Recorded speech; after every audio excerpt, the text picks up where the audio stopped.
الحمدللہ رب العالمین بسم اللہ الرحمن الرحیم ولو كنت فظا غلیظ القلب لانفضوا من حولك صدق اللہ العظیم الصلاۃ والسلام علیک یا رسول اللہ وعلی آلک وصحبہ.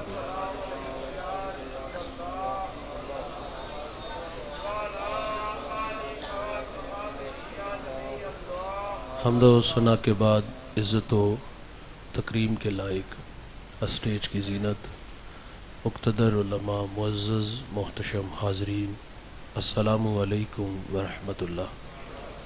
چند باتیں آپ کے گوش گزار کر کے گفتگو سمیٹ لوں گا. دعا ہے اللہ حق بیان کرنے کی توفیق عطا فرمائے. قابل عمل باتوں پر ہم سب کو عمل کر کے زندگی کی راہوں کو درست کرنے کی توفیق عطا فرمائے.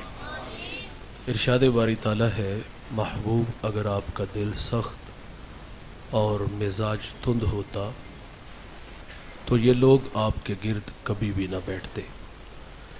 جب غزوہ خیبر ہوا تو کچھ لوگ پلٹ گئے، دوبارہ حضور کی خدمت میں حاضر ہوتے ہیں تو آپ صلی اللہ علیہ وسلم افو درگزر سے کام لیتے ہیں. حاضرین مجلس، دین محبت سے پھیلا ہے، دین حسن اخلاق سے پھیلا ہے. ایک ہندو شاعر کہتا ہے، یہ لڑتے قبائل کو کس نے بتایا، محبت نہیں ہے تو کچھ بھی نہیں ہے. کائنات کی چمک، کائنات کی رونق، یہ سب محبت کے دم قدم سے ہے. میرے کریم آقا صلی اللہ علیہ وسلم فرماتے ہیں، تم میں اچھا وہ ہے جس کا اخلاق اچھا ہے، اور وہ اچھا نہیں ہے جس کا اخلاق اچھا نہیں ہے. بارگاہ رسالت مآب صلی اللہ علیہ وسلم میں ایک خاتون کا تذکرہ کیا گیا کہ بندہ نواز صوم و صلات کی پابند ہے، لیکن اس کی زبان کے فتنوں سے ہمسایہ محفوظ نہیں. تو فرمایا وہ عورت جہنمی ہے. میرے نبی کا فرمان ہے، گھر خریدنے سے پہلے ہمسایہ اور سفر کرنے سے پہلے ہم سفر دیکھ لیا کرو. ہمسایہ اچھا نہ ملے تو زندگی عذاب ہو جاتی ہے. آپ ان لوگوں سے پوچھ کے دیکھ لیں جو اس عذاب میں مبتلا ہیں. ہمسایہ صرف اتنا کہہ دینا کہ ڈیک کی آواز تھوڑی سی ہلکی کر لو تو اس بات پہ ناراض ہو جائے گا کہ گانا میرے گھر میں چل رہا ہے، تمہیں کیا تکلیف ہے، اور پھر وہ ضد میں آ کے اوباش لڑکوں کو مکان کی چھت پہ لے چڑھے گا اور اس شریف آدمی کی بیٹیوں کو چھیڑے گا، آوازیں کسے گا، کبھی اس کے دروازے کے سامنے گندگی پھینک جائے گا، کبھی روڑے اٹکائے گا. تو اس لیے حضور فرماتے گھر خریدنے سے پہلے ہمسایہ دیکھو. ہمسایہ دیوار کا ہے یا سرحد کا، اچھا نہیں تو زندگی عذاب ہے. اور اگر کسی کو اچھا ہمسایہ میسر آ جائے تو یہ بہت بڑی دولت ہے. ابو حمزہ ایک بہت بڑے محدث گزرے ہیں، ان کے بارے میں مشہور تھا، لوگ کہتے تھے یہ نشہ بیچتے ہیں. وہ کوئی منشیات کا کام نہیں کرتے تھے، بلکہ جب وہ حدیث رسول بیان کرتے تو لوگوں پہ نشہ طاری ہو جاتا تھا. ابو حمزہ کا ہمسایہ اس کو بامر مجبوری مکان فروخت کرنا پڑ گیا اور اس نے باہر لکھ کے لگا دیا، جس نام بھی لکھ دیتے ہیں، چشمہ کر دیتے ہیں، مکان برائے فروخت. خریدار آتے ہیں، بحث ہوتی ہے، بات سمجھ میں آئی تو خرید لیا جاتا ہے، ورنہ چھوڑ کے چلے جاتے ہیں. لیکن اس نے رولا مکایا نا، اس نے باہر لکھ دیا کہ 2000 درہم میرے مکان کی قیمت اور 2000 درہم ابو حمزہ کی ہمسائیگی کا لوں گا. تو لوگوں کی ایک لمبی لائن لگ گئی 4000 دینار دینے کے لیے. اور جب ابو حمزہ کو پتہ چلا کہ میرا ہمسایہ، میرا گوانڈی مکان بیچ کے یہاں سے جا رہا ہے، تو آپ نے خادم کو 4000 دینار دیے، فرمایا جلدی جاؤ اور یہ میرے ہمسائے کو دے آؤ اور اسے کہنا کہ یہ ویسے ہی رکھ لو لیکن مجھے چھوڑ کے نہ جانا. بھائی جان، جیو شان سے، مرو ایمان سے. اچھا کچھ ہمسائے گلی محلہ بستی شہر کیا دنیا ہی چھوڑ جائے نا تو لوگ اللہ کا شکر ادا کرتے، دیگے چڑھاتے ہیں کہ فتنہ زمین میں چلا گیا. یہ کچھ زندگی ہے کہ تمہارے فتنوں سے تمہارا ہمسائی نہیں محفوظ. بھائی جان تذکرہ خاتون کا ہے، نمازیں بھی ہیں، روزے بھی ہیں، لیکن زبان کا زہر کوبرا سانپ سے بھی زہریلا ہے، تو فرمایا عورت جہنمی ہے۔ اسی طرح ایک اور عورت کا تذکرہ کیا گیا، معمول کی نمازیں، معمول کے روزے، لیکن ہمسایہ بڑا مطمئن ہے، تو آقا کریم صلی اللہ علیہ وسلم فرماتے وہ عورت جنتی ہے۔ جنت کا معیار دوست اچھے اخلاق ہیں، میٹھے بول ہیں۔ امام منذری الترغیب و ترہیب میں ایک روایت لائے ہیں، یہ 6 صدی کے محدث ہیں، حدیث کی معتبر کتاب ہے۔ بارگاہ رسالت مآب صلی اللہ علیہ وسلم میں ایک جوان حاضر ہوا جس کا نام نامی اسم گرامی جابر بن سلیم رضی اللہ تعالی عنہ ہے۔ حضور سے پہلی ملاقات تھی اور اللہ نے میرے محبوب کو یہ کمال بخشا تھا کہ آپ پہلی ہی ملاقات میں اپنا بنا لیتے تھے۔ ان کے بول بہاروں جیسے اور اصحاب ستاروں جیسے، مٹھیاں مٹھیاں بولیاں مدنی ڈول دیاں، کنا دے وچ رہندیاں مشری گول دیاں، لب کے لے آواں کتھوں سونا تیرے نال دا، دنیا تے آیا نہ کو تیری مثال دا۔ میٹھی میٹھی باتیں من میں اتری، ایمان نصیب ہوا۔ جانے لگے تو عرض کرتے ہیں آقا میرے دامن میں حکمت کے موتی ڈال دیجئے۔ بھائی جان، جو شخص ابھی ایمان لایا ہے اس کو میرے نبی نے پہلی نصیحت کیا فرمائی؟ نماز پڑھا کرو، روزے رکھا کرو، موسم حج آئے تو حج کے لیے نکلو، مال کے نصاب ہو تو زکوٰۃ دو۔ جو ابھی ایمان لایا ہے اس کو سب سے پہلی نصیحت یہ فرمائی، لا تسبن احدا، فرمایا جابر کسی کو گالی نہ دینا، اس کو اخلاق سکھائے۔ اور آپ فرماتے پھر میں نے ساری زندگی کسی جانور کو بھی گالی نہیں دی۔ معذرت سے کہوں گا بھائی، ہمارے بچے بولنا سیکھتے ہیں تو گالیاں سیکھتے ہیں۔ وہ بچپن میں گالی دی تو حاضر لیا نا، رات افراد خانہ جمع ہوتے ہیں تو باقاعدہ اس بچے کو ہم چھیڑتے ہیں، ماحول بناتے ہیں۔ گالی نہ دے تو اس سے ہم تقاضا بھی کرتے، جو صبح مجھے گالی دی تھی دادا ابو کو سناؤ، اپنے پاپا کو سناؤ۔ یہ کچھ سنانے والی چیز تو نہیں تھی، یہ تو باہم جڑ بیٹھنا چاہیے تھا، اپنے رویوں پہ غور کرنا چاہیے تھا کہ ہماری ناچاکیوں کا نتیجہ ہے کہ اس بچے کی زبان پہ گالی آئی ہے۔ ہمیں سنجیدہ ہو جانا چاہیے تھا، ہمیں اپنے گھر سے اپنی زندگی سے گالی نکالنی چاہیے تھی، لیکن ہم نے حوصلہ افزائی کی، اس پہ باقاعدہ حوصلہ افزائی ہوتی ہے۔ اچھا وہی بچہ جب بڑا ہو کے ہمیں گالی دیتا ہے نا تو ہم کہتے ہیں ہماری بہو نے اس کو تعویذ ڈال دی ہے۔ اس کا کیا قصور ہے یار؟ وہ تو 1 مہینہ ہوا آپ کے گھر میں آئی ہے، 25 سال تو آپ کے زیر تربیت رہا ہے۔ گالی کا ماحول تو ہم نے خود فراہم کیا بھائی، اس میں آنے والی کا کیا قصور ہے؟ بچے کورا کاغذ ہوتے ہیں، جو بھی تحریر لکھیں گے وہ انمٹ ہے۔ آپ نے گالی لکھی تو گالی آئے گی۔ اگر گھر کا ماحول قرآن پڑھنے والا ہے، حدیث پڑھنے والا ہے، محمد پہ درود پڑھنے والا ہے تو اس کی پاکیزگی بھی نکھر کے سامنے آئے گی۔ بختیار کاکی ایک بہت بڑا نام گزرا ہے، والدہ نے مدرسے میں بھیجا، استاد کہتے بیٹا پڑھ الحمدللہ رب العالمین، ازبر تھا سیقول السفہاء من الناس، ازبر تھا تلک الرسل فضلنا بعضهم علی بعض، ازبر تھا۔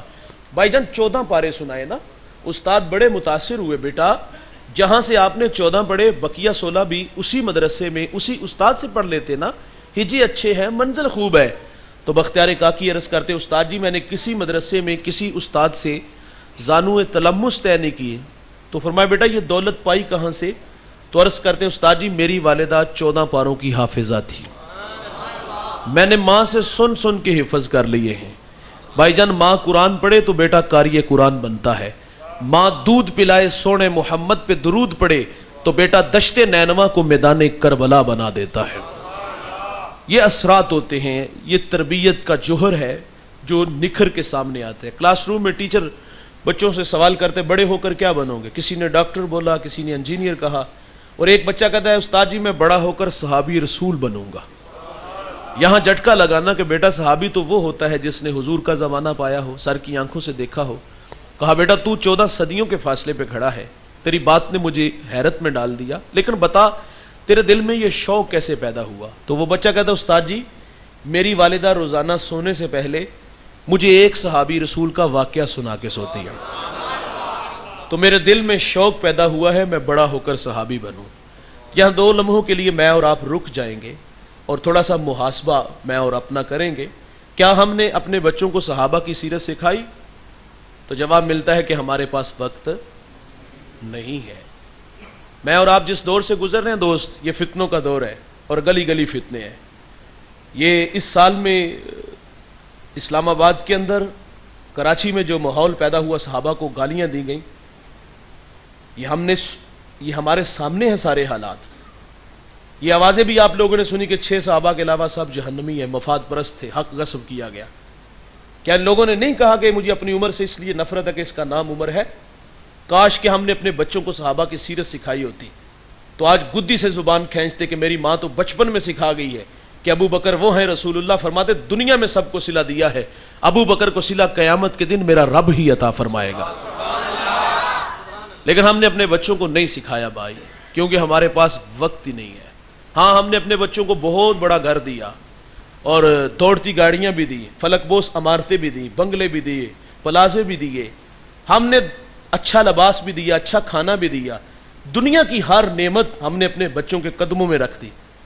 یار اتنا کچھ دیا، تھوڑا سا ٹائم ہی دے دیتے اپنے بچوں کو. ہم کہتے ہیں ان کے لیے تو کرتے ہیں بھائی، یہ تو اللہ نے وعدہ کیا، یہ تو دینا ہی دینا اللہ نے نا. اللہ تو کتوں کو بھی رزق دیتا ہے بھائی نسلیں سنورتی ہیں وقت دینے سے. اگر ہم اپنے بچوں کو وقت نہیں نہ دیں گے، ان کی مہار ان کے کندھوں پہ رکھ دیں گے تو پھر یہ دوسروں کے ہتھے چڑھیں گے، یہ صحابہ کے بے ادب بنیں گے. معاذ اللہ، معذرت سے کہوں گا. یہ ہم نے سکھانا تھا. ہم تو 8 گھنٹے کام کرتے ہیں نا بھائی، اور 2 گھنٹے نیند سے پہلے جو ہمارے پاس ہوتے ہیں نا، ہم گھر میں رہ کے بھی غیر حاضر ہوتے ہیں. ہمارا کہنا ہے بھائی جس طرح ٹیچر روزانہ کی بنیاد پہ ایک نیا سبق کلاس میں لے کے آتا ہے نا، آپ بھی روزانہ بچوں آؤ چٹائی بچھاؤ، آج ابو بکر کی باتیں کرتے ہیں. آؤ بچوں آج عمر فاروق کی باتیں کریں، عثمان غنی کی باتیں کریں، مولا علی کی باتیں کریں، ابو ذر غفاری کی باتیں کریں. آپ پھر اپنے بچوں کی دلچسپیاں دیکھیے گا. پھر 1 مہینے بعد یہ بٹھائیں گے، ابا جان اب ہماری باری ہے، ہم بتائیں گے ابو بکر کون ہے، ہم سنائیں گے عمر فاروق کون ہے، ہم کہیں گے کہ عثمان. یہ سکھانا تھا ہم نے، لیکن ہم سکھا نہ سکے. ان کی مہار ان کے کندھوں پہ ڈال دی تو نتیجتاً یہ ہمارے ہاتھوں سے نکل گئے. تو جو سکھائیں گے اس کے نتائج ضرور آئیں گے. میرا کہنا بھائی آپ اپنے بچوں کو دیکھو، ہم چاہتے نہ چاہتے کام کے لیے نکلتے نا، بخار ہے، آندھی ہے، طوفان ہے، جیسے بھی حالات ہیں، مزدوری نہیں کریں گے تو رات کو 500,000 کما کے کس طرح لائیں گے؟ کرائے کے مکان میں رہتے ہیں، مہینہ گزرتے پتہ بھی نہیں چلتا، اور مالک مکان آ کے اٹھا کے سامان باہر بھی پھینک دیتا ہے. آپ کا گاؤں تو کافی خوشحال مجھے محسوس ہوا ہے. تو بعض جو لوگ ہیں جو اس حال میں زندگی گزارتے ہیں، تلخیوں سے گزرنا پڑتا ہے، چاہتے نہ چاہتے یہ سارے کام کرنے پڑتے ہیں. اور بھائی جان اسی طرح میں کہتا ہوں، چاہتے نہ چاہتے طبیعت نہیں بیچاری، پھر بھی اپنے بچوں کو ٹائم دو، انہیں شاہین بناؤ، انہیں صحابہ کا بادب بناؤ. اگر ان کی مہار ان کی کندھوں پہ رکھو گے تو نقصان ہو جائے گا، حادثہ ہو جائے گا. تو پہلے ہی نصیحت کیا فرمائی؟ کسی کو گالی نہ دینا. میرے نبی کا فرمان ہے مرغے کو گالی نہ دو. کیوں؟ فرمایا وہ تمہیں نماز کے لیے اٹھاتا ہے. یہاں رک کر کے ایک جملہ عرض کروں گا. فرمایا مرغے کو گالی نہ دو، وہ تمہیں نماز کے لیے اٹھاتا ہے. اور آج لوگ علماء کو گالیاں دیتے ہیں، جو لوگوں کو دین سکھاتے ہیں، جنہیں استنجا کرنے کا بھی پتہ نہیں ہوتا، جو منہ میں آتا ہے وہ کہہ دیتا ہے. بھائی جان جس کو مصلے پہ کھڑا کرو نا، اس کی عزت بھی کیا کرو. معذرت سے کہوں گا، میرا تعلق ایک دیہات سے، اور یہ بھی دیہات ہی ہے نا. ہمارے دیہاتوں میں ایک اشرا پہلے ہم پلٹ کے دیکھتے ہیں، جب ہماری مسجد میں ڈیوٹی لگتی تھی نا، تو ہماری ذمہ داریاں بتائی جاتی تھی. آپ نے 5 نمازیں پڑھانی ہیں، 2 ٹائم بچے پڑھانے ہیں، اور اذان ہو تو فوراً آپ نے مصلے پہ آ جانا ہے، سنتیں بھی یہاں پڑھنی ہیں، فرض پڑھ کے حجرے میں نہیں بھاگ جانا، بقیہ نماز پڑھ کے پھر آپ نے 10 منٹ ٹائم دینا ہے. کسی نے مسئلہ پوچھنا ہو تو آپ نے مسئلہ بھی بتانا ہے، وہ تو حجرے میں بھی بیٹھ کے بتایا جا سکتا ہے. خیر یہ ساری باتیں ہم نے قبول کی. اور ایک ڈیوٹی ہماری یہ بھی ہوتی تھی کہ آپ نے جمعرات کو عصر تا مغرب مسجد کے لیے چندہ اکٹھا کرنا ہے. تو الحمدللہ ہم بخوبی اس ڈیوٹی کو سر انجام دیتے تھے. اچھا جس طرح آج سے 1 اشرا پہلے لوگوں کا مزاج تھا نا اللہ کی راہ میں خرچ کرنے کا 5-10 والا، وہ آج بھی اسی طرح ماحول ہے. 10 سال جب پیسے کی قدر ہی کوئی نہیں نا، آج بھی اللہ کی راہ میں لوگ 5-10 روپے دیتے ہیں. کتوں کی لڑائی پہ 50,000 دیں گے، کرکٹ میچ پہ لاکھ دے دیں، کبڈی پہ لاکھوں لٹا دیں گے، لیکن اللہ کی راہ میں وہی 5-10 والا ماحول ہے. میں یہ بات جو عرض کرنا چاہ رہا تھا وہ یہ ہے کہ ہم بہت ساری دعائیں بھی دیتے، عصر تا مغرب چندہ اکٹھا کرتے. کچھ بد خصلت لوگ وہ قلم کرتاس لے کے چھت پہ چڑھ جاتے نا، تو باقاعدہ لکھتے کس نے کتنے دیے ہیں، اور پھر بہانے سے پوچھتے حافظ صاحب کتنے پیسے ہوئے؟ نہیں 250-300 ہوا ہے. بھائی خود اکٹھے کر لو. ہمیں یار اپنے امام پہ اتنا بھی اعتماد نہیں کہ وہ مسجد کا 500 روپیہ کھا جائے گا. واصف علی واصف کہتے تسلیم کے بعد تحقیق گمراہی ہوتی ہے. بھائی جان پہلے تحقیق کرو، اگر وہ مسلح پہ کھڑے ہونے کے قابل نہیں تو نہ کھڑا کرو یار. جس کو مسلح پہ کھڑا کرو نا اس کی عزت بھی کیا کرو. فقہ کا مسئلہ ہے، اگر دل میں اتنی بات آ جائے نا کہ میرے کپڑے امام کے کپڑوں سے اچھے ہیں، بھائی جان نماز ہی نہیں ہوتی. تو فرمایا مرغے کو گالی نہ دو، وہ تمہیں نماز کے لیے اٹھاتا ہے. پہلی نصیحت فرمایا جابر کسی کو گالی نہ دینا. دوسری نصیحت فرمائی جابر نیکی کو حقیر نہ جاننا. دیکھیے ہم روزانہ گھر سے دکان، فیکٹری، کارخانہ، مدرسہ، اسکول جاتے ہیں. کئی بار ایسا نہیں ہوتا ہمارے راستے میں کوئی روڑا پتھر آ جاتا ہے اور ہم احتیاط سے گزر جاتے ہیں. یار ہمیں یہ احساس کیوں نہیں روکتا کہ میرے بعد آنے والا کوئی میرا مومن بھائی اس راستے سے گزرے گا تو کہیں بے خبری میں اس پتھر سے نہ الجھ جائے. تقاضا کیا تھا، اخلاق کیا تھے کہ ہم اس پتھر کو اٹھاتے اور سائڈ پہ کر دیتے. لیکن ہم اس خیال سے بھی گزر جاتے کہ اجر کی ہوئے گا. رحمت حق بہانہ می جوید، اللہ کی رحمت بندے کو بخشنے کے بہانے ڈھونڈتی ہے. ایک بہت بڑے محدث دنیا سے چلے گئے، کسی کو خواب میں ملے، پوچھا حضرت سنائیں قبر میں کیسے ہو؟ کہا الحمدللہ قبر جنت کا باغ ہے. پوچھا کون سا عمل آپ کی بخشش کا سبب بنا؟ فرماتے ایک چھوٹا سا عمل کہ میں ایک دفعہ حدیث لکھنے بیٹھا، سیاہی میں قلم ڈبویا، باہر نکالا، لکھنے لگا کہ اس پہ مکھی آ کے بیٹھ گئی. فرماتے اس خیال سے میں نے قلم کو روک لیا یہ مخلوق خدا ہے، پیٹ کی پیاس بجھا لے، میں پھر لکھ لوں گا. کہتے اللہ کو میری یہ ادا پسند آئی، اللہ نے میری مغفرت فرما دی. بخاری کے لفظ ہے، میرے نبی فرماتے ایک عورت جنگل سے گزر رہی تھی، اس نے وہ کردار کی اچھی نہیں تھی، اس نے پیاسے کتے کو دیکھا، دل میں رحم پیدا ہوا، موزہ اتارا، پانی بھرا، کتے کو پلایا، اللہ کی رحمت جوش میں آئی. میرے آقا فرماتے اللہ نے اس کے اس عمل کی وجہ سے اس کی مغفرت فرما دی. بھائی جان جانور کو پانی پلانے والے جنت میں جائیں، اور بھائی آپ بھوکوں کو کھانا کھلاؤ، برہنہ کو لباس دو، پیاسے کو پانی دو، پیادہ کو سواری دو، جنت ملے گی.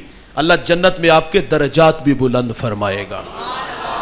ایک نصیحت فرمائی جابر بن سلیم، جس سے بھی ملو تو خندہ پیشانی سے ملو. ہم لوگ سٹیٹس کو باہر رکھتے ہیں. میں عرض کروں گا بھائی جان آپ اپنے ملازم سے اس طرح بات کیا کرو جس طرح اپنے بیٹے سے بات کرتے ہو. واصف علی واصف کہتے ہیں اپنے ماتحت کے ساتھ حسن سلوک یہ ہے کہ اسے اپنا ماتحت ہی نہ سمجھو تاکہ طبیعت میں نشے ہی نہ پیدا ہو. اور واصف علی واصف کا ایک اور جملہ لیجئے گا، آپ فرماتے بڑا آدمی وہ ہوتا ہے، ایک معیار آپ نے میں نے مقرر کیا ہے. ہم سمجھتے ہیں کہ اس گاؤں مرجان کا سب سے بڑا آدمی وہ ہے، معذرت سے کہوں گا، جس کے پاس دولت کی فراوانی ہے. ہمارے ہاں ایسے جس کے پاس دوڑتی گاڑیاں ہیں، فلک بوس عمارتیں، بنگلے پلازے ہیں، وہ سب سے بڑا ہے. بھائی جان یہ تقسیم ہے، اللہ نے کسی کو زیادہ دیا کسی کو تھوڑا دیا. جس کو زیادہ دیا اس کے لیے بھی امتحان، جس کو تھوڑا دیا اس کے لیے بھی امتحان ہے. انسان دولت سے بڑا نہیں ہوتا بھائی، معذرت سے کہوں گا، انسان رویوں سے بڑا ہوتا ہے. واصف علی واصف کا اتنا پیارا جملہ ہے، آپ فرماتے بڑا آدمی وہ ہوتا ہے جس کی صحبت میں بیٹھنے والے لوگ خود کو چھوٹا نہ محسوس کریں. یہ بڑے آدمی کی تعریف ہے. لیکن ہمارے دیہاتوں میں کہتے ہیں نو اوقات اچ رکھ. ہم نے اوقات کس چیز کا نام رکھا ہے؟ دولت کو معیار رکھا ہے. میاں صاحب تو ایک جگہ تنقید بھی کرتے کہ بے وقوفاں دے نوکر ویکھے دانش مند سیانے. انسان دولت سے بڑا نہیں ہوتا بھائی، رویوں سے بڑا ہوتا ہے، اخلاق سے بڑا ہوتا ہے، کردار سے بڑا ہوتا ہے. اچھا ہمارے دیہاتوں میں، میں کیونکہ دیہاتی ہوں اور یہ بھی دیہات کے ہیں تو میں تھوڑا سا دیسی بھی ہوں، کچھ چیزیں ہم دیکھتے بھی ہیں ڈیپلی. دیہاتوں میں ہوتا کیا ہے، ہمارے دیہاتوں میں کچھ لوگوں کی گردنوں میں سریانی گارڈر ہوتے ہیں اور انہیں توفیق نہیں ہوتی کہ وہ کسی کو سلام کریں، حالانکہ حکم یہ ہے کہ سلام میں پہل کرنی چاہیے. کچھ لوگوں کے دماغ میں خناس بھرا ہوتا ہے. گزرتے مجھے اپنے آج کا بھی وہ بچپن کا واقعہ نہیں بھولتا اور مجھے کبھی کبھی ہنسی بھی آتی، یار یہ کتنے کمزور لوگ ہیں، یہ احساس کمتری کا لوگ ہیں، شکار لوگ ہیں. میں گزر رہا تھا تو وہ بڑا آدمی تھا، اس نے، میں اپنی ہی موج میں گزر گیا، اپنی مستی میں تھا، تو بعد میں اس نے کہا کدھر منڈا ہے، اس نے بتایا فلاں کا بیٹا ہے. اس نے سلام کو نہیں کیتا. وہ بھائی آپ کر لو. کچھ لوگوں کی خواہش ہوتی کہ لوگ مجھے بڑھ بڑھ کے سلام کریں. بھائی جان بات یاد رکھیے گا، عزت مانگنے سے نہیں عزت ملتی، عزت دینے سے عزت ملتی ہے. اور جو کسی کی عزت کرتا ہے نا وہ دراصل اپنی عزت کروا رہا ہوتا ہے. میرے ٹیچر کہتے ہیں مٹی جے نہ مٹی تے رہی مٹی، مٹی مٹی تے راہ نجات بن گئی، ہستی ہیٹ رہ گئی یاد باقی، پیار کسے دا درد سوغات بن گئی. بھائی عزت دو گے تو عزت پلٹ کے آئے گی، مانگنے سے عزت نہیں ملتی. ایک بہت بڑا مذہبی اسکالر دسترخوان پہ بیٹھ کے کھانا کھا رہا تھا، باہر ایک جاروب جھاڑو دے رہا تھا. وہ کہتے بیٹا کھانا کھا لو. نظر اٹھائی، کانوں کا دھوکہ لگا کہ غریبوں کو کون منہ لگاتا ہے، اور آج بھی غریب بھائی ہو تو بھائی منہ نہیں لگاتا، ہاں غریب بہن ہو تو بھائی منہ نہیں لگاتا یار. اچھا غریب بہن بھائی سے رشتہ لینے آ جائے نا تو بھائی کے رویے دیکھنے والے ہوتے ہیں. تجھے جرت کیسے ہوئی، تو اپنی اوقات تے دیکھ، تو میری بیٹی نو 2 وقت تک کھانا نہیں دے سکتی؟ رازق آپ ہیں بھائی. اور بہنیں ولی بنا دیتی ہیں یار, بہنیں ماں کا روپ ہوتی ہیں, بہنوں کے ہاتھ ہر وقت بھائیوں کے لیے اٹھے رہتے ہیں. مجھے ایک صاحب نے کال کر کے کہا بہن تحفہ دے تو لے لینا چاہیے. کتاب تحفہ تھی, وہ کپڑوں کا کچھ جوڑا تحفہ تھا, نہ اس کے حصے کی زمین ہے, وہ 2 کروڑ کی زمین کا تحفہ لے رہا ہے. اور بہن تو یار ویسے بھی اپنے بھائیوں پہ وار دیتی ہیں, وہ بھائی کو بڑی دولت سمجھتے, اس خزانے کو کچھ بھی نہیں سمجھتی. اور ایک اور بات بھی ہوتی ہے, بہنوں کے پیش نظر یہ بھی ہوتا ہے کہ اگر میں نے بھائی سے اپنا حق مانگا نا تو بھائی بچوں کو نفرت کا درس دے جائے گا. پھوپھی نمو نہیں لانا, مار گئے تین منہ نہ وہانا, کیا جرم ہے یار اس کا؟ اچھے بھائی جو ہوتے ہیں وہ بہنوں کا حق ضرور دیتے ہیں.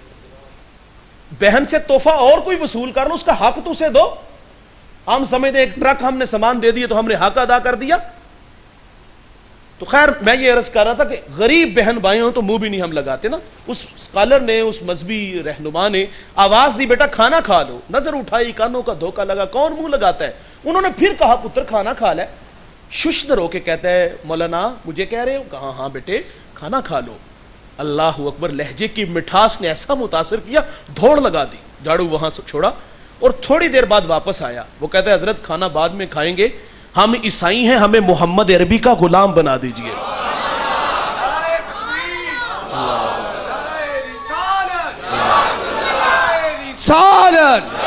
نعرہ تحقیق, نعرہ حیدری, جشن میلاد مصطفیٰ. اسلام پہ 3 گھنٹے کا لیکچر نہیں دوست, صرف 2 میٹھے بول ہیں. پتر کھانا کھا لے, خالی دامن ایمان سے بھر رہا ہے. بھائی جان میں کہتا ہوں کبھی کبھی ملازم کے ساتھ بیٹھ کے چائے پیا کرو, ہاں کبھی کبھی اس سے مشورہ مانگا کرو, کبھی کبھی اس سے گپ شپ لگایا کرو. یقین جانو ماڑے لوگوں کو عزت دے کے دیکھو, عرش کا رحمان کتنی عزتیں بخشتا ہے. لیکن غریب رشتہ دار ہی نہیں ہوتے. میں نے ایک لیکچر سنا کسی مذہبی اسکالر کا, اس کی بات بڑی اچھی لگی. وہ کہتے میرے پاس ایک شخص آیا, اس کو بلڈ کینسر تھا, زندگی موت سے لڑ رہا تھا اور طبیعت میں اداسیاں تھی. وہ بیکاری بن کے کہتا ہے کہ میرے لیے دعا کرو, اللہ مجھے زندگی کی بھیک دے دے, کیونکہ موت کو سامنے رقص کرتے دیکھ رہا تھا. کہا کہاں سے آئے؟ کہا لاہور سے. آبائی شہر پوچھا فیصل آباد. کہا وہاں کو تیرے عزیز رشتے ہیں؟ کہا ہاں وہاں چچا تائے اور دیگر رشتے ہیں. کہا ان کی مالی پوزیشن کیا؟ وہ کہتے سب غریب لوگ ہیں. پوچھا کتنی دیر ہو گئی ان سے ملاقات کیے ہوئے, بات سنیے گئے؟ وہ کہتا 20 سال ہو گئے. 20 سال ہو گئے بھائی بہن سے نہیں ملا, 20 سال ہو گئے چچا سے نہیں ملا, تائے سے نہیں ملا. کیوں؟ ان کا جرم کیا ہے؟ وہ غریب ہے. کہا جا 20 دن ان لوگوں میں گزار کے آؤ.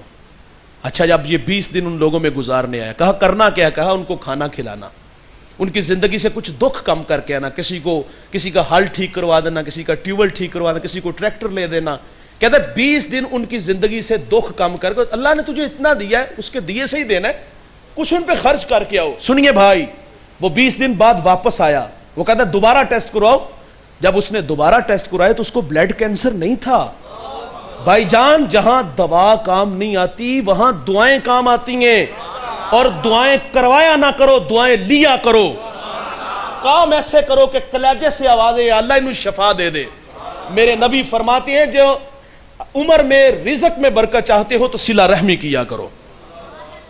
تو بھائی جان عزت ماڑے لوگوں کو دو گے تو عرش کا رحمان آپ کو عزت بخشے گا. میرے نبی صلی اللہ علیہ وسلم عیدگاہ کی طرف تشریف لے جا رہے تھے, سرے راہ کھلا میدان آتا ہے, بچے عید کی خوشیوں میں مسرور تھے.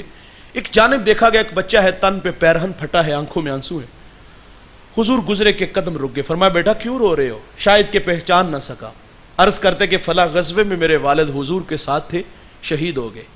میں یتیم ہو گیا, ماں بیوہ ہو گئی, ماں نے نکاح کر لیا. ستیلے باپ نے مال پہ قبضہ کیا اور دھکے دے کے گھر سے نکال دیا. حضور فرماتے بیٹا کیا تو اس بات پہ راضی نہیں کہ محمد تیرے باپ لگے, عائشہ تیری ماں لگے, فاطمہ تیری بہن لگے, علی تیرے چچا لگے, اور حسن و حسین تیرے بھائی لگے. وہ بچہ کہتا ہے اگر یہ رشتے میرے ہیں تو مجھے اور کیا چاہیے. دیکھیے بھائی جان حضور گھر لائے, کھانا کھلایا, لباس دیا, انگلی تھامی, عیدگاہ کی طرف تشریف لے آئے. سرے راہ کھلا میدان آیا, اب طبیعت میں مستی ہے, آنکھوں میں روشنیاں ہیں. جب گزرا نا تو پھٹی نگاہوں سے دیکھ کے دوسرے بچے کہتے ہیں ابھی تو آپ رو رہے تھے. فخر سے کہتا ہے بھوکا تھا کھانا ملا, ننگا تھا لباس ملا, یتیم تھا ابو جی محمد ملے, عائشہ ماں ملی, فاطمہ بہن ملی, علی چچا ملے, حسن و حسین بھائی ملے. وہ کہتا ہے اب بھی میں رہوں. یہ ہیں اخلاق بھائی جان. میں آپ لوگوں سے عرض کروں گا آپ بلا امتیاز, یہ امیر ہے, یہ غریب ہے, یہ کمی ہے, یہ چودھری ہے, یہ سیٹھ ہے, یہ کنگال ہے, یقین جانو بلا امتیاز لوگوں سے مسکرا کے ملنا شروع کر دو. آپ کو ایسا لگے گا کہ مرجان کا ایک ایک ذرہ مسکرا رہا ہے. یہ بوتے ہیں نا, جتنے مرضی ان کو ان کے قد بڑھا لو, عزت دو گے تو عزت پلٹ کے آئے گی. فرمایا جس سے بھی ملو تو خندہ پیشانی سے. ایک نصیحت فرمائے جابر, کسی کو شرمندہ نہ کرنا, اور ہم قدم قدم پہ کر دیتے ہیں. ہاں, بازار کی نکر پہ ایک شور سنائی دیا گیا, میرے قدم رک گئے. ایک چیخ چیخ کے دوسرے کو رسوا کر رہا تھا. پوچھنے پہ خبر ملی کہ اس نے قرض لینا ہے اور یہ قرض دے نہیں رہا. بعض لوگوں کی بری عادت ہوتی ہے, قرض لے لیتے واپس نہیں کرتے. بہرحال جس نے لینے, میں سمجھتا ہوں اسے ایسے زاویے میں اسے تقاضا کرنا چاہیے. اگر اسے اپنی عزت کا خیال نہیں تو آپ ہی ایک اللہ کا بندہ سمجھ کے اس کی عزت کا خیال ایسے زاویے میں تقاضا کریں کہ وہ شرمندہ نہ ہو سکے. میرے خیال میں تھا رقم بڑی ہوگی, ظاہر ہے ضروریات منہ کھولے کھڑی ہیں. سوال کیا گیا کہ کتنے پیسے لینے ہیں, تو وہ کہتا ہے 150 روپیہ. کیا اوقات ہے یار 150 کی, اللہ کے بندے کو بڑے بازار میں رسوا کر کے رکھ دیا. ہم قدم قدم پہ ذلیل کر دیتے ہیں. اچھا ایک اور بات, بندے انسان کی فطرت میں بھول جانا بھی ہے. بندہ گناہ چھوڑ کے مسجد میں آ جائے نا, معذرت سے کہوں گا, بازار کا ماحول بتائے, مسجد کا ماحول بھی بڑا تلخ ہوتا ہے. گناہگار آدمی کے لیے امتحان ایک نہیں دو ہوتے ہیں. ماضی کی تلخیاں ہوتی ہیں. وہ تو بیچارہ کسی کو چوک میں کھڑا ہو کے تبلیغ کر رہا ہو نا, تو پرانا یار مل جائے تو اس کی تبلیغ کو غیر مؤثر کرتا ہے. راتیں بھول کے جب رنڈیوں کے ساتھ گزارتے تھے, شراب خانے میں گزارتے تھے, آج حاجی ثناء اللہ بنا بیٹھا ہے. وہ بیچارہ دکھی ہو کے اپنی ماضی کی تلخیوں پہ نادم ہو کے وہاں سے مسجد میں آتا ہے. اور جب مسجد میں اس لیے آیا کہ وہاں زبانیں شائستہ ہوں گی, میں جاؤں گا تو عزت کی جا پہ کھڑا کیا جاؤں گا. لیکن جب مسجد میں آیا تو حال مسجد میں بھی برا تھا. ہم نے بھی کہا کہ لو سو چوہے کھا کے بلی حجرو چلی, تینوں مسجد اراکی نے وہایا. چور چوری چھوڑ دیتا ہے, ہیرا پھیری نہیں چھوڑتا. جوتے چرانے آئے ہو, وہ بھی بیچارہ کہتا ہے اب جاؤں تو کہاں جاؤں, نہ پرانے یار جینے دیتے ہیں, نہ مسجد کے نمازی جینے دیتے ہیں. او بھائی توبہ کا در کھلا ہوا ہے, سورج مغرب سے طلوع نہیں ہوا بھائی. کتنا ہی بڑا مجرم کیوں نہ ہو یار, بس یوں ہاتھ جوڑ کے گئی یا اللہ میں نہیں کراں گا. اللہ کا وعدہ ہے دوست, وہ اس کے گناہ کو لوہے محفوظ سے مٹا دے گا. ہم تو مائل بکرم ہیں کوئی سائل ہی نہیں, راہ دکھلائیں کسے کوئی راہ روے منزل ہی نہیں. یار حضور کی خدمت میں خاتون آئی, عرض کر دی طہرنی یا رسول اللہ. 4 دفعہ کہا آقا مجھے پاک کیجئے. مجرمہ کا گناہ بہت بڑا تھا, شادی شدہ تھی نا, اس نے زنا کا ارتکاب کیا, اس کے پیٹ میں بچہ تھا. فرمایا گناہ تو نے کیا ہے, سزا تیرے لیے, اس بچے کا کوئی قصور نہیں. اس کو مہلت دی گئی, اس نے بچے کو جنم دیا, 2 سال دودھ پلایا, 2.5 سال بعد حضور کی خدمت میں حاضر ہے. اس کو سنگسار کیا گیا, خود حضور نے جنازہ پڑھا. حضرت عمر عرض کرتے ہیں کہ یہ بڑی بدکار. میرے نبی فرماتے عمر اس خاتون نے ایسی سچی توبہ کی ہے, اگر اس کی توبہ کا 10واں حصہ اہل مدینہ میں بانٹ دیا جائے تو اللہ تعالیٰ سب کی مغفرت فرما دے. بھائی جان وہ معاف کر دیتا تو ہم کیوں نہیں معاف کر دے. ہم تو قدم قدم پہ ذلیل کر کے رکھ دیتے ہیں. مسجد میں آئے تو وہاں بھی تلخیاں دیکھیں, ہم بازار میں کھڑے ہوئے تو وہاں بھی رسوائیوں کا بازار گرم دیکھا, اور ہم نے گھروں کا ماحول دیکھا تو وہاں طوفان دیکھا. اور بالخصوص یہ جو سسرال کا ماحول ہے, معذرت سے کہوں گا یہ انتہائی ظالم معاشرہ ہے. میں نے کیمبرج یونیورسٹی کی ریسرچ پڑھی ہے, آپ فرماتے ہیں کہ 60% بچیاں سسرالی رویوں کی وجہ سے دکھی ہیں. بہو سے چینی کا کپ ٹوٹ جائے نا, کیا اوقات ہے یار اس کی, رویے دیکھنے والے ہوتے ہیں. گھر سے لائی ہوتی تو تجھے قدر ہوتی, جو ماں نے دی ہیں وہ استعمال کر. کسی بات پہ جھگڑا ہونا تو ہم کہتے ہیں بلاؤ دے پچھلیا نو, آ جاتے ہیں بیچارے, اور پھر تڑ تڑ زبان چلتی ہے. یہ سکھا کے بھیجا ہے. میں جوانوں سے عرض کروں گا بھائی, میرے نبی فرماتے تمہارے 3 باپ ہیں, ایک جس نے جنم دیا, ایک جس نے تعلیم دی, اور تیسرا وہ جس نے تمہیں اپنی بیٹی دی. سسر باپ ہوتا ہے بھائی. ہمارا جب جی چاہا فون اٹھایا اور تڑی لگا دیتے ہیں, انہوں آ کے لے جا میرے والی نہیں, تو ساری رات خواب خرگوش کے مزے لیتا رہا, خراٹے بھرتا رہا. تمہیں کیا خبر اس بوڑھے کی رات کس طرح مسلح پہ تڑپتے گزر دی کہ یا اللہ میری بیٹی کا گھر بچا لینا. ہم قدم قدم پہ ذلیل کر دیتے ہیں. یقین مانو گھر میں بلا کے دیکھی, بات کرنی ہے نا, بات کرنے کا کوئی طریقہ تو اچھا ہونا چاہیے نا. آپ بھی انہیں کہیں کہ آپ بھی سمجھائیں, ہم بھی بات کرتے. بعض بیٹیاں تلخ ہوتی ہیں, تو انہیں اگر اچھے طریقے سے سمجھایا جائے تو گھر جنت بن سکتا ہے. یہ تو کوئی بات نہیں کہ بلاوے دے پچھلیا نو اور پھر تڑ تڑ زبان چلتی ہے. یہ سکھا کے بھیجا ہے. پھر بوڑھے کیا کرتے ہیں بیچارے, جنہوں نے بچیاں وہ ثانی ہے، انہوں نے کی کرنا ہوتا ہے. وہ پگڑیاں اتارتے کوئی ماں چادر رکھ دیتی ہے جی معاف کر دو جی، پھر شرم بھی نہیں آتی، پھر رونت بڑا لہجہ ہوتا ہے یہ آخری بار ہے، آئندہ ہوا تو اس کو اپنے گھر میں رکھنا. اور پھر بیٹی کے آگے بھی ہاتھ جوڑتے ہیں وہ بوڑھے کہ بیٹے سرخ جوڑا پہن کے آئی تھی، سفید پہن کے قبروں میں چلے جانا. تعجب سے اپنے ماں باپ کے چہروں کو دیکھتی ہے. کبھی میں گھر کی رونق تھی، جگر کا ٹکڑا تھا، یہ 2 وقت کا کھانا نہیں دے سکتے، رہنے کے لیے ایک چارپائی نہیں دے سکتے، یہ بھی مجھے یہاں مرنے کی دعوت دے رہے ہیں. وہ بیٹی کو سمجھاتے ہو پگلی تیری ابھی 2 بہنیں گھر میں بیٹھی ہیں، اگر تو طلاق لے کے آ گئی تو ان کا رشتہ کون دیکھنے آئے گا. پھر بات سمجھ میں آ جاتی ہے، دکھ بھی سہتی ہے اور مارے بھی کھاتی ہیں. کوئی زخم ملے نا تو پھر بہانہ بھی بنا لیتی جی سیڑھیوں سے گری ہوں، اور دکھ سہ سہ کی قبروں میں چلی جاتی ہیں. اچھا کچھ بیٹیاں دکھ سہتی ہیں، تانے بھی سہتی ہیں. معذرت سے کہوں گا کچھ بیٹیاں ایسی ہوتی ہیں ان کے باپ شرابی ہوتے ہیں، کچھ بہنیں ایسی ہوتی ہیں ان کے بھائی شرابی ہوتے ہیں. وہ ساری زندگی شرابی کی بیٹی اور شرابی کی بہن کہلاتی ہے. وہ تو بیچاری پہلے ہی بڑی دکھی ہے یار. ہم خدا کے بھی مجرم بنتے ہیں اور اپنی بہن بیٹی کے بھی مجرم بنتے ہیں. تلخیاں تو پہلے ہی بڑی ہیں لیکن ہمارے رویوں کی وجہ سے اسے تانے بھی سہنے پڑتے ہیں. اچھا کچھ بیٹیاں ایسی ہوتی ہیں بھائی جن کے ہاں اولاد نہیں ہوتی. اولاد کون دیتا ہے دوست؟ اللہ دیتا ہے. اولاد نہ ہو تو ہم نہیں جینے دیتے. ہمارے جوان بھی کہتے تو میری وجہ سے رہ رہی ہے، ورنہ گھر والے تو کہتے اس کو فارغ کرو، تیرے لیے بچیوں کی کوئی کمی نہیں. گڈی گڈے کا کھیل ہے یار. ٹشو ہے جسے یوز کیا پھینک دیا. یہ امتحان ہماری بہن بیٹی کے ساتھ بھی تو ہو سکتا ہے نا یار. اولاد نہ ہو تو نہیں جینے دے. اچھا ہم نے بے اولاد عورتوں کا حشر سسرال میں جانوروں سے بدتر دیکھا ہے، ان کے نوالے بھی گنے جاتے ہیں. اولاد نہ ہو تو نہیں جینے دیتے، اگر ہو تو بیٹیاں ہو پھر بھی نہیں جینے دیتے. میری شادی ہوئی تو میں نے اللہ سے دعا کی یا اللہ مجھے پہلی بیٹی عطا کرنا. تو اللہ نے مجھے بیٹی عطا کی. میں اللہ کا بڑا شکر ادا کیا. اور ہم ہاسپٹل میں تھے تو 7 والے کمرے سے رونے کی آواز آئی. میں نے ماں جی سے کہا اللہ خیر کرے، دیکھیں ماں چل بسی یا بچے کو کچھ ہوا. تو مجھے واپس آ کے بتاتی ہیں جی 4تھی بیٹی ہوئی ہے. ہم تو بھائی ایک انگلی بھی نہیں بنا سکتے یار. تقدیر سے کس بات کا الجھاؤ؟ وہ اللہ ہے یار، بیٹیاں دے بیٹے دے نہ دے، اس میں ہمارا کیا اختیار ہے؟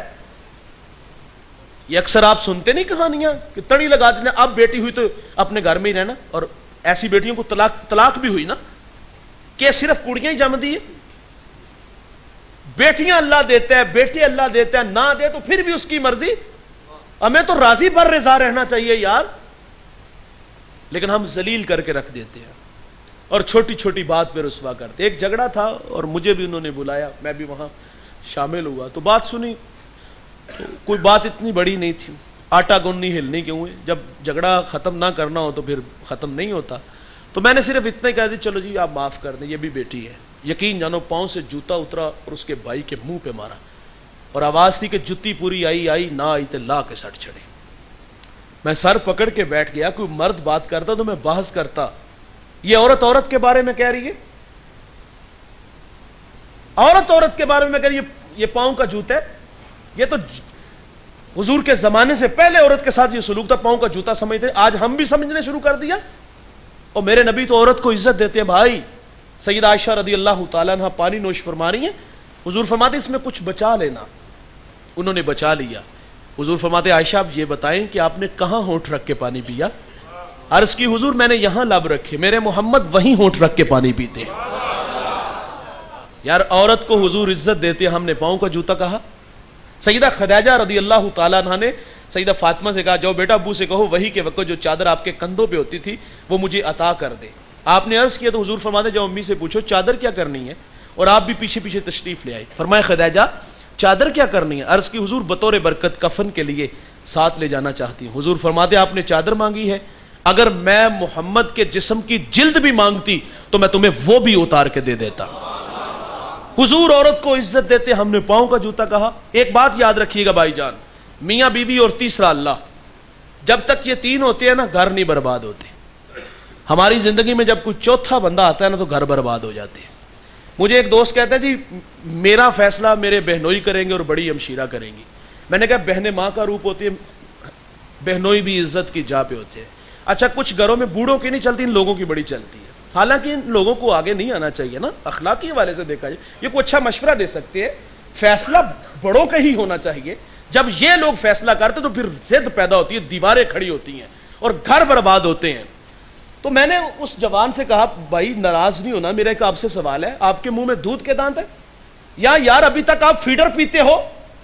ہم فیصلہ کرنے کی طاقت بھی نہیں رکھتے. بھائی اگر عقل شعور اتنا پختہ نہیں ہوا تو نکاح ہی نہ کرو.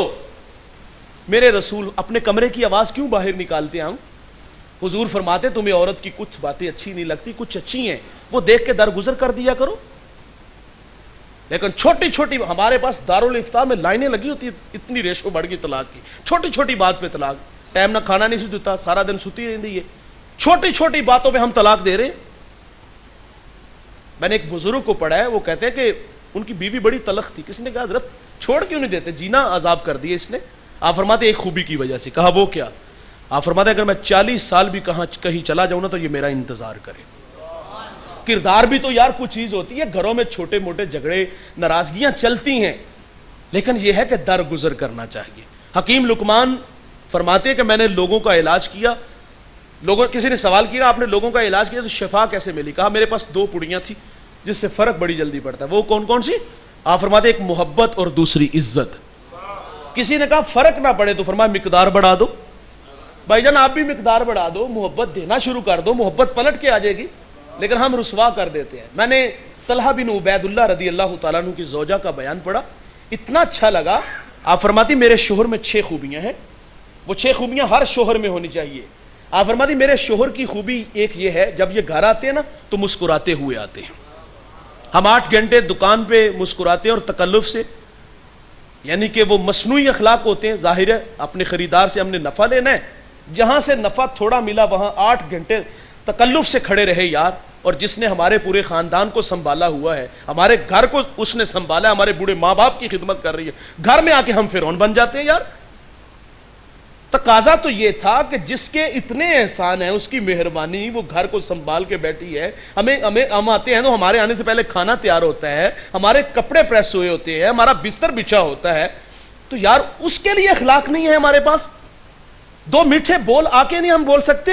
آپ فرماتی میرے شوہر کی اچھی خوبی یہ ہے گھر آتے ہیں تو مسکراتے ہوئے آتے ہیں. اور دوسرا فرماتی ہے کہ جب گھر سے جاتے ہیں تو مسکراتے ہوئے جاتے ہیں، آتے بھی مسکراتے جاتے بھی مسکراتے. اور تیسری خوبی آپ فرماتی یہ بخل نہیں کرتے، خرچ دینے میں بخل نہیں کرتے. ہم باہر دوستوں میں 10,000 کا کھانا کھائیں گے، مری 2 لاکھ اڑائیں گے، اور گھر میں تھوڑا سا خرچ دیا اس کا پورا حساب لیں گے. 100 دیا تو وہ تیرے کتنے خرچے نے، کتنے لگے نے. یہ گھر کے ماحول ہے ہمارے.